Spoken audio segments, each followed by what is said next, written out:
And ladies and gentlemen, welcome back to another episode on the Grade A Flicks channel for another episode of Grade A Fantasy. As you can see by the screen, we are here to review the running backs for the Week 1 FanDuel slate. Let's get right into it. As usual, as you listen to my videos, just, throw a little support and love. Please like, comment, and subscribe.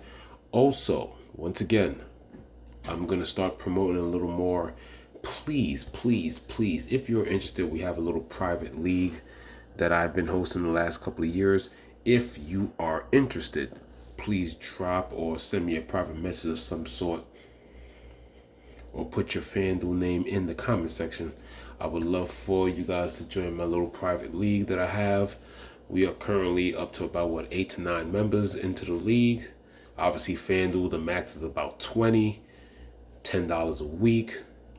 Right now, it's winner take all. Once again, if you're interested and we get to a decent amount of people, we'll probably start having like a first and second kind of thing going. But as of right now, with just a little amount of people, the entire pot goes to the winner with, holding private room or small cut goes to FanDuel, of course. So if you're interested, drop your FanDuel name in the comment section below and let me know if you're interested. Now let's get on to the running backs. As you can see there, those are the main top guys there.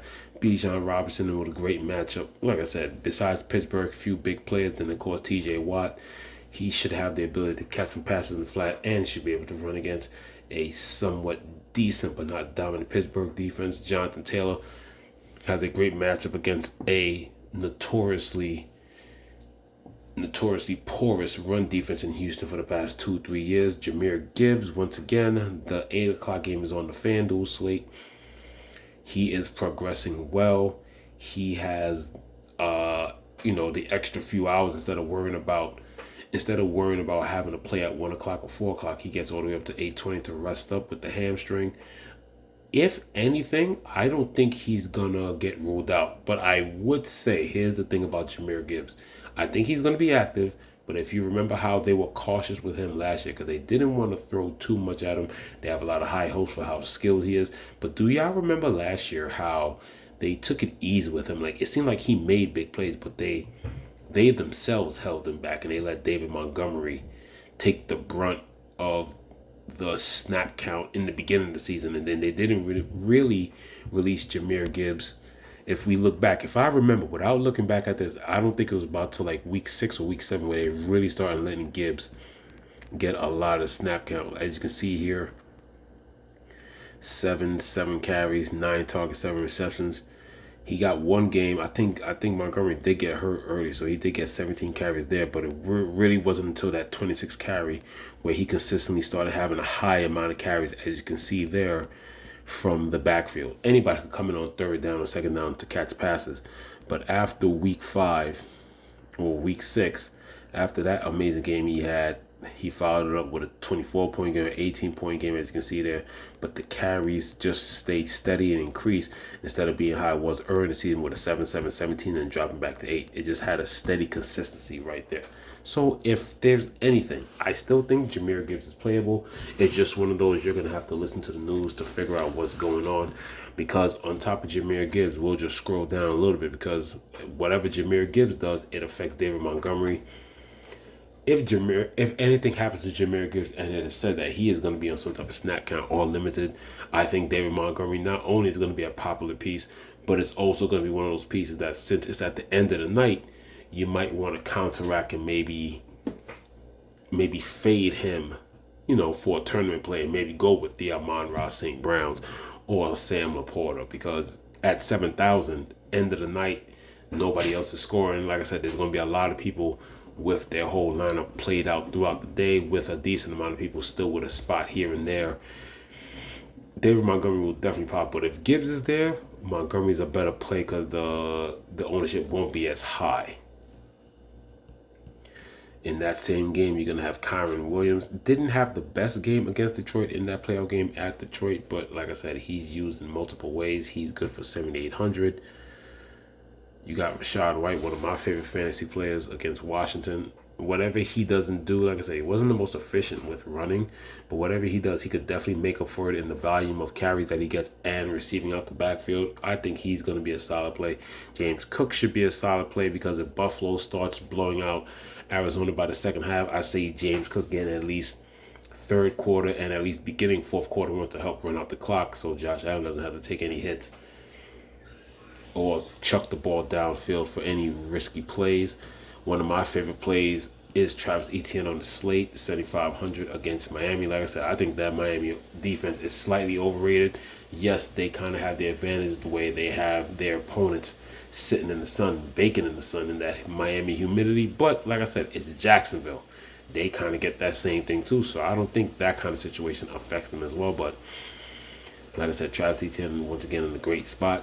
I think one running back that nobody really talks about is Kenneth Walker III. Now, we all remember, like I said, after the debacle when Miami scored 70 on Denver, the Denver defense totally did a 180. They were one of the best in the league. But even after that, I understand that one game skews numbers. But that one game in Miami was early in the season. They still had about 10, 11, maybe 12 games to skew those numbers back normal. And the Denver Broncos run defense was pretty good, but it wasn't great. They were still getting gassed late on the season. I really think Kenneth Walker III is going to be a low-owned tournament play. The only thing that sucks about Walker, he is not part of the receiving threat at all. As you can see there, at most you're going to see that's an outlier game for him. Him getting 5 targets. Forget the receptions. Him getting 5 targets.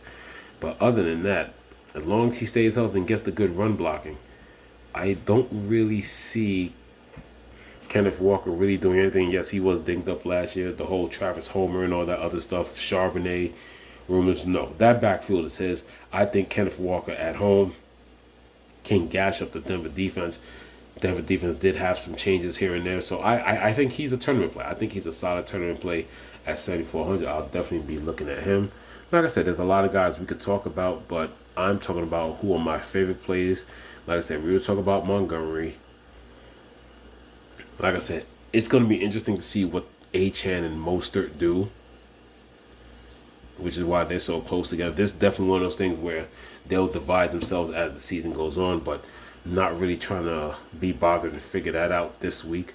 I like Zach Moss. Zach Moss is definitely a proven running back, and now with no Joe Mixon, Zach Moss against, a very weak New England defense could get a lot of carries in the second half and get goal line touches. Like I said, Joe Burrow's not the goal line type. Even though there was a couple years ago, Joe Burrow did have like 5 touchdowns, I think, on the ground a couple years ago. But with Zach Moss could definitely be a good goal line back. He's in a very good matchup. Cincinnati, I think, has the biggest spread of the week, so Cincinnati could be in run mode with Zach Morris. I love Aaron Jones this week. He's definitely coming back with something to prove this year. Like I say, every year he does get a little dinged up, but with an early matchup against the Giants on the road, you have it's sad that their rookie got hurt, but with Sam Darnold, I think Sam Darnold knows what he has there with a guy that is very multi-talented, great runner, great pass catcher. I think with that double threat, Aaron Jones is definitely going to be a solid and a very powerful play at 6,800. The play in the 6,000s that I don't think anybody is talking about is Najee Harris. And here's why. Here's a little in-depth thinking for you guys. So, with Najee Harris, once again, Russell Wilson was named starter. You already seen my videos. Once again, check the playlist or check the channel for why I think Atlanta's the best cheap defense this week.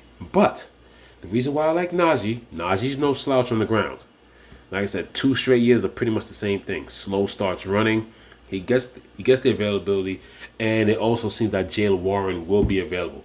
About a week ago, that hamstring or whatever injury he had, Jaylen Warren looking really bad. It looked like Najee was going to be the sole back, because it didn't look like Jaylen Warren was going to be 100% until week 2. Najee Harris can do both. As you can see here, last year, he can, when targeted, be productive in the backfield. But here's the thing. With new players come new changes. The last 2 years, like I said, with the way he's been holding the ball, not being too decisive, Russell Wilson has become, I'm about to say queen, king of the dump off, or how should I say, the check down. There was a time that Russell Wilson's check down rate was always under 6. He used to extend plays with his legs, run, throw the ball deep. Now, the last 2 years, his check down rate has damn near ran up 12.6, or if I wasn't mistaken, 12.8%, especially his years in Denver. I think the first year in Denver, it rose up to 10 point something, close to 11. It went up to 12.6, 12.8. So we're nearing 13% in checkdowns. Najee Harris can and is capable of being a good receiving back. Now, obviously, with the whole full point PPR, I think with what I'm discussing here, along with running the ball, Najee Harris is a probably even better play on DraftKings. But still, you still get half point PPR on FanDuel. I think he is a tournament play, sneaky tournament play along with running. But if the game gets ugly, and he's still in the game, which normally he would be because it's basically him and Jalen Warren, Najee Harris can get some garbage time screen passes and dump offs. I think Najee Harris is a tournament play due to the fact of the nature of his quarterback's play. You don't go from 5-6% in your Seattle days and then in 2 years damn near triple it in dump offs. But fantasy wise, that works for Najee, who's capable of catching the ball out the backfield. As we keep going here, I like DeAndre Swift at 6,500. It's pronounced that pretty much he's the top guy, and I think with Vrabel being out, and that's a whole new regime, a little bit of that defensive toughness. He's a defensive coach. A little bit of that defensive toughness, run scheme will be a little different. Once again, the Titans are one of those teams that how the Redskins were years ago after they traded their front seven, how the Buccaneers were even years ago. Strong front seven, bad secondary. But now, I think with new coaching, new defensive schemes, I think DeAndre Swift is capable of running against a somewhat formidable front seven of Tennessee. Zamir White is going to take over for Josh Jacobs. That is a suspect Los Angeles Chargers front seven. Could gain you some points pass rushing, but stopping the run, they're a little suspect there. Tony Pollard is another person that I like. I think despite being dinged up and coming off that horrific cracked ankle injury in the playoff game a couple years ago against the 49ers, I think this is one of those where it took him a full year, and plus he was still dinged up in the beginning of the year last year. I think this is the year that he comes out ready. Tajay Spears is also a threat. That's why I think, if I'm not mistaken, they're not too far from each other. No, Tajay Spears is a bit deep at 5,400. But this also one of those backfields that I think right now it's Pollard. I think Pollard is ready after the somewhat disappointing year last year. Like I said, there was a lot of weeks where everybody thought Pollard was going to do something, and it just didn't come through. But I think he's totally healthy now and he's ready to go. I think Daniel Jones, he has a decent check down percentage, but the dual threat that Devin Singletary is, there's really nobody behind Devin Singletary. Capable running back. He's gonna get a workhorse load of all the touches. I like Devin Singletary for 63, same price as Tony Pollard. And as we keep going down, yes, I know Jerome Ford is taken for Nick Chubb for at least the first 4 to 5 weeks, but against the Dallas defense, I won't be talking about him that much. Ramondre Stevenson is pretty decent. Could he get game scripted if Cincinnati, could he get game scripted if Cincinnati goes out and blows them out? Yes. Javonte Williams has a decent matchup against Seattle. James Conner, no matter what. I love James Conner. Even in blowouts, he's still going to be out there. James Conner is the lead back. The only thing with James Conner is he runs so hard and even catches out of the backfield into the flat aggressively. He always seems to get dinged up, but it's just his nature of running. But James Conner, very good dual threat back at 61. But let's go back to Ramondre. Here's the thing. Just like how I'm going game script with Najee Harris, Ramondre Stevenson, if Cincinnati blows out New England, then we're going to have to go all the way down to, and I did make this up, he's the backup. Antonio Gibson is pretty much going to play the same role he did in Washington. You're trying to tell me that also running and in a hurry up offense, and somebody that's known for catching passes. You don't think he's going to be viable for 5,300? Look, he's going to play the same role that he did in Washington. As you can see here, let's go back from the beginning. 1, 3, 5, 6. He got a 5 game, a 6 game, a 4, 5, 4 targets. That's what he does. Now, obviously, he would get more majority targets if Ramondre is ever injured. But if that game gets out of hand, Antonio Gibson is definitely in the running for some garbage time points. That's why I like Antonio Gibson. But once again, it's one of those game script things. Cincinnati is looked at by Vegas to blow out New England. So Ramondre is definitely not somebody that I'm looking at all. Good, he's a good mention, but I'm not looking that much to play him. And then, of course, you got the new conundrum, Austin Eckler. Austin Eckler has something to prove. A lot of people think he's washed. He's definitely going to be playing maybe third down fiddle which is good, he's pretty much a dinged up running back, but Brian Robinson and Austin Eckler are good paired at 5,900. It's one of those things that you got to figure out. Tampa Bay is still decent at the front seven, but I think they take a big hit. Once again, I did mention it before. Shaq Barrett did retire, so that happened about 2 weeks ago. That is a big dent into their front seven. Shaq Barrett looked like somebody he could have at least played a few more years. Hey, sometimes you wake up, you don't want to do it no more. Sometimes you want to stay home and be a family man. 10 successful years, Super Bowl ring, Shaq Barrett is gone. So I definitely like Brian Robinson more than Austin Eckler. Austin Eckler has the ability to, receive out the backfield, but, we'll see how that goes. It's one of those pair of running backs. You just got to see how the first 2 or 3 weeks play out, and then you can really judge them. But right now, obviously, Brian Robinson Jr., who's been there longer, has the better ability.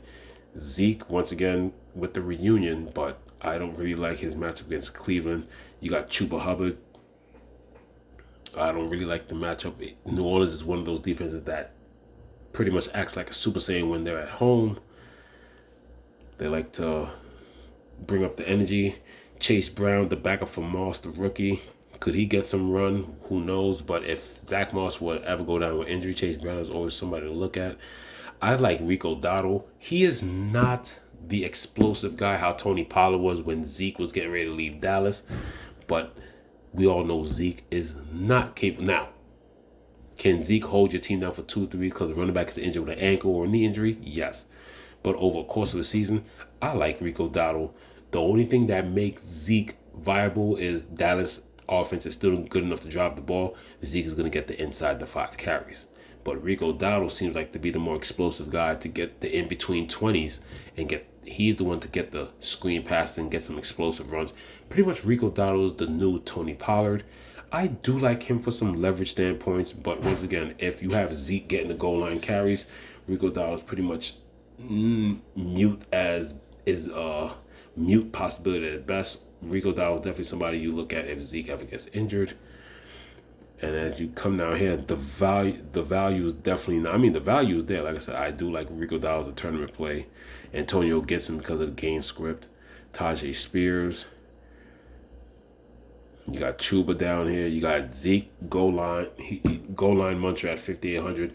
But with the running back field, the value is definitely not the same as it is with the wide receivers. With the wide receivers, I pretty much proved to you that you can go all the way down to 4,200 and get you a viable wide receiver to get you anywhere from a minimum range of 7-9 to a max of 12 to 15. But that is the running back preview for week 1.